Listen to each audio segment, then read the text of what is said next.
You have said what happened in Minneapolis to George Floyd and everything that's happening there and around the country is a crucial test of your profession. You've said that. It's a crucial test of our profession in terms of law enforcement. I need to ask you this because some of the latest news is that President Trump, as we know, has had a conference call with governors.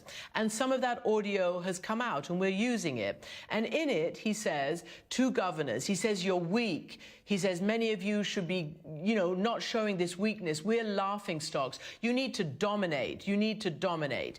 I want to ask you not to, if you don't want to, comment on the President of the United States.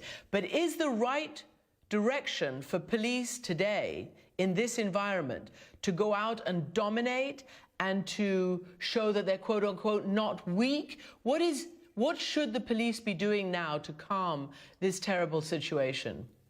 Let me just say this to the President of the United States on behalf of the police chiefs in this country.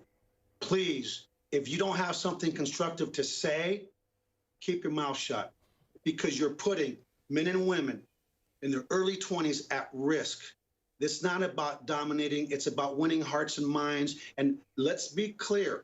We do not want people to confuse kindness with weakness, but we don't want ignorance to ruin what we've got here in Houston. And speaking for my colleagues across the country, where their officers are being injured, community members are being injured, if you don't have something to say, like Forrest Gump, then don't say it, because that's the basic tenets of leadership, and we need leadership now more than ever. And it hurts me to no end, because whether we vote for someone, we don't vote for someone, it's still our president, but it's time to be presidential and not try to be like you're on The Apprentice. This is not Hollywood. This is real life, and real lives are at risk. And I ask the American people to please join with the police, stand together. Let's shift this to where it needs to be, to the voting booth. Pay attention to the hearts and of the people that we elect. And the reason this stuff happens is because too many people right now in this country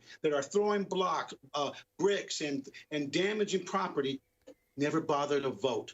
So you have a choice. Lift up your voice, be heard in the voting booth, and continue to march peacefully. So the focus remains on bad policing, criminal policing. And let's be real honest, this is not just about policing. It's about society and this disproportionality of the things going on in our country, from education to health to food to everything that we all as human beings hold near and dear. So please, please don't react to that.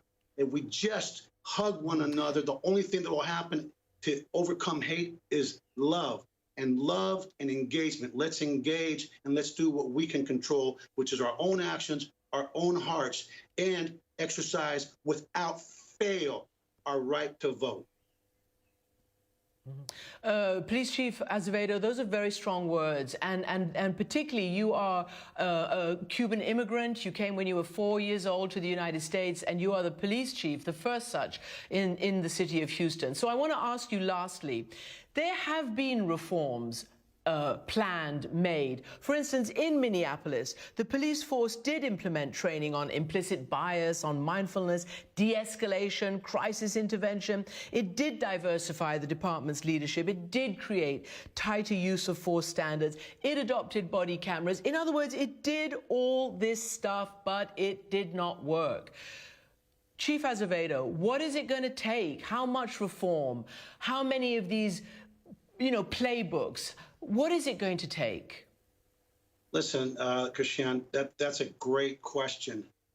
And here's my response from my heart. What we're seeing is not just about the death of George Floyd. What we're seeing is a response to not just police brutality. What we're seeing is a response to disproportionality of wealth and everything else in this country. Let's not kid ourselves.